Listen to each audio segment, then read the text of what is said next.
Good afternoon, dear student. I am Pawar sir. I hope you are studying well at home as you also taking your lesson online with good care to assist you to prepare at home and giving assignment regularly and it has been checked by us regularly. Today I would like to request your parents to cooperate with the management and pay the fees so that we can get our salary. Please cooperate. Today we are going to learn History Standard 9 lesson number 4 and lesson name is Economic Development. Yesterday and yesterday before few videos completed. Today new point start. Today's point name is New Economic Policy. मतलब उसके पहले वाला थोड़ा एक part remaining है वो देख लेते हैं. ओके, पेज नंबर 20 ओपन करो. ये देखो page number 21 sorry page number 20 और यहाँ पर देखो एक पैराग्राफ रिमेनिंग था. As polyester had come into greater. Okay, ये वाला पॉइंट रिमेनिंग है. ये थोड़ा सा लास्ट पैराग्राफ. फिर उसके बाद न्यू इकोनॉमिक पॉलिसी, ये हम पॉइंट स्टार्ट करेंगे. First of all today's date and standard 9 date 26 October 2020. Subject history.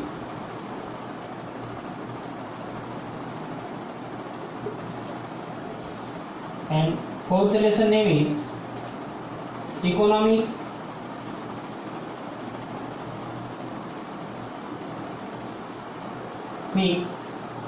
Development.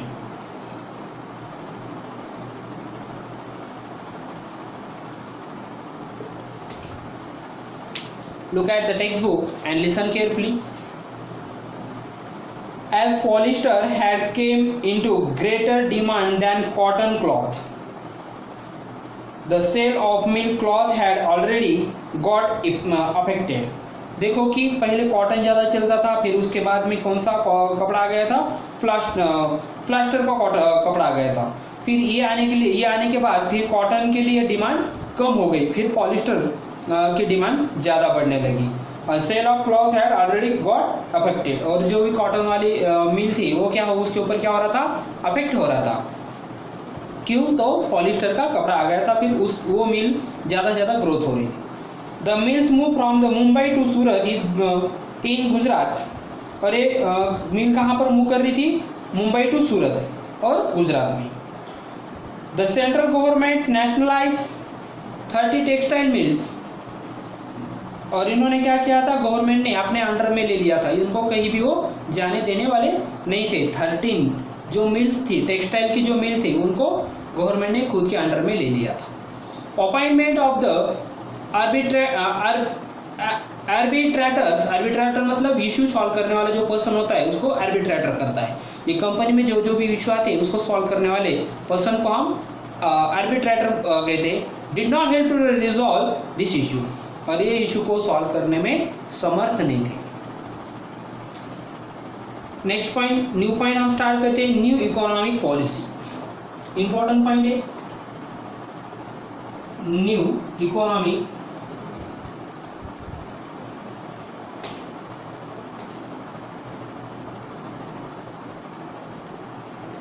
Policy.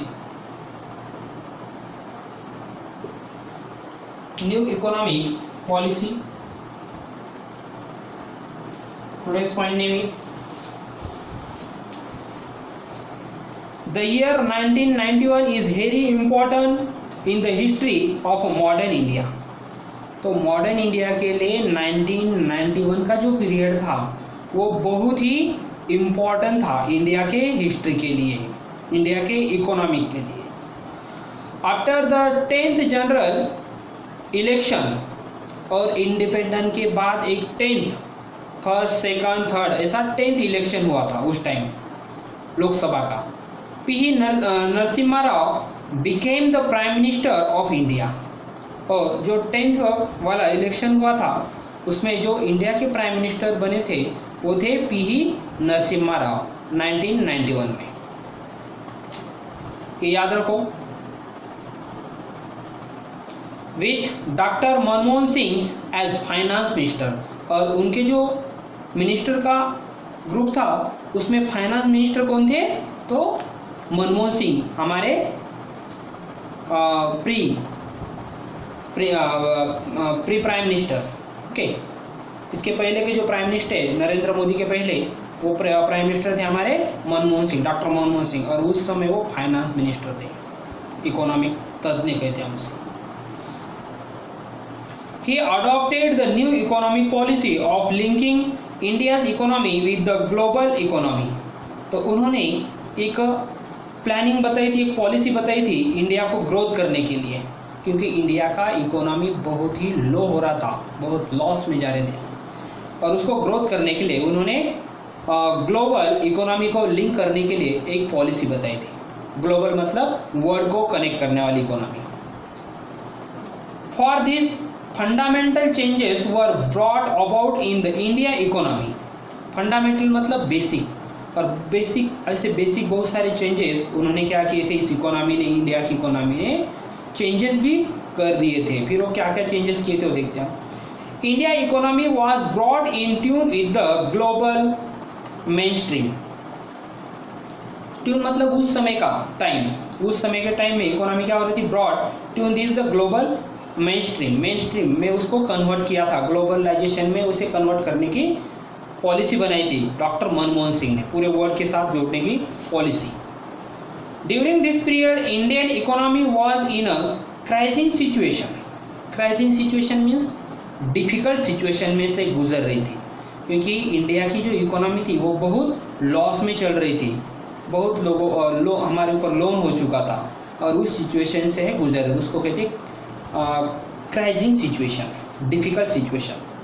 Before P Narasimha Rao government to charge.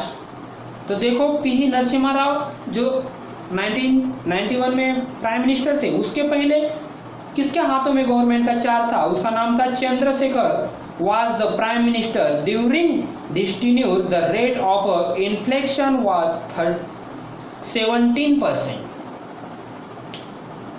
तो देखो इसमें बताया है कि पी नरसिम्हा राव के पहले जो प्राइम मिनिस्टर थे वो चंद्रशेखर थे, और उनके पीरियड में टीनर मतलब उस time the rate of inflection was 70%। Inflection मतलब महंगाई, उनके पीरियड में महंगाई कितनी बढ़ गई थी, 17% से। तो सोचो क्या हालत होगी उस समय।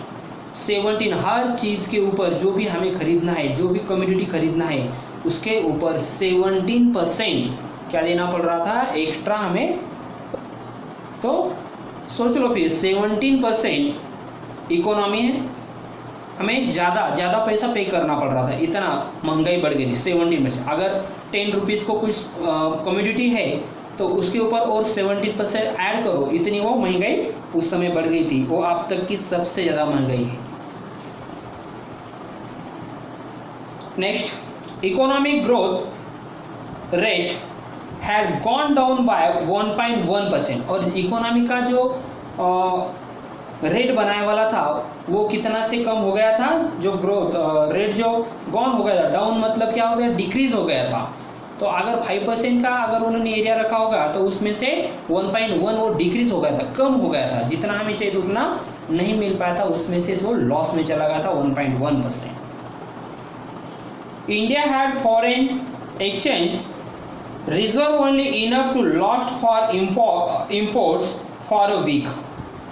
तो देखो कि इंडिया इंपोर्ट और एक्सपोर्ट ऐसे होते हैं। इंपोर्ट मतलब दूसरे कंट्री से कुछ हमें जो जो चीज़ें लगती है वो खरीदना, और एक्सपोर्ट मतलब हमारे कंट्री का जो चीज़ है, जो मटेरियल कम्युनिटी वो बाहर के कंट्री को बेचना। तो हमें जो भी इम्पोर्टेंट जो भी चीज़ लगने वाली थी, जो भी कम्युनिटी लगने वाली थी, उसको खरीदने के लिए हमारे पास सिर्फ इतना पैसा था, enough of last important for week. इतना पैसा सिर्फ रिमेनिंग था कि वो सिर्फ 1 वीक के लिए ही हम खरीद सकते थे, बस। उसके अलावा हमारे पास पैसा ही नहीं था, सिर्फ 1 वीक तक ही हम अदर कंट्री से जो हमें कॉमेडियन लगने वाली थी, कम्युनिटी लगने वाली थी, वो बस हम खरीद सकते थे, सेल कर सकते थे। इतनी बुरी हालत से कंट्री गुजर रही थी। It had become difficult to pay back its loan and even given the interest on it और इंडिया के ऊपर ये भी नहीं था, डिफिकल्ट सिचुएशन थी और लोन भी पे करना था इंडिया को बहुत सारा, अदर कंट्री से जो लोन लिया वाला था। In May 1991, the government had tried to control the situation by selling some of its gold reserve and by mortgaging some।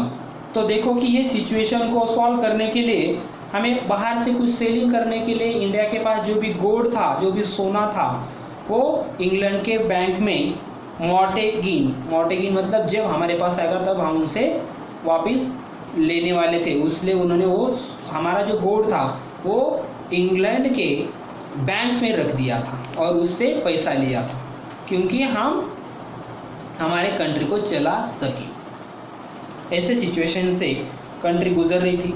Before the Chandrashekhar government, the hippie Singh government, तो जो चंद्रशेखर गवर्नमेंट थे, अभी कौन सा था 1991 में पी नरसिंह, उसके पहले थे चंद्रशेखर, और उसके पहले वाले जो प्राइम मिनिस्टर थे वो P Singh government the had encourage liability of over 10,000 crore rupees on the economy by weighing of loan of all farmers।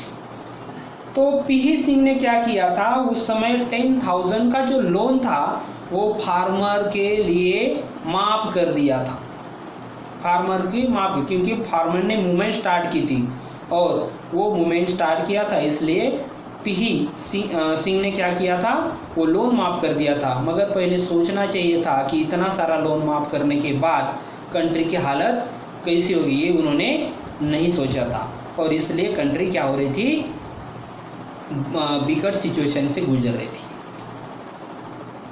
Okay, now stop lecture, we will meet next video. Thank you.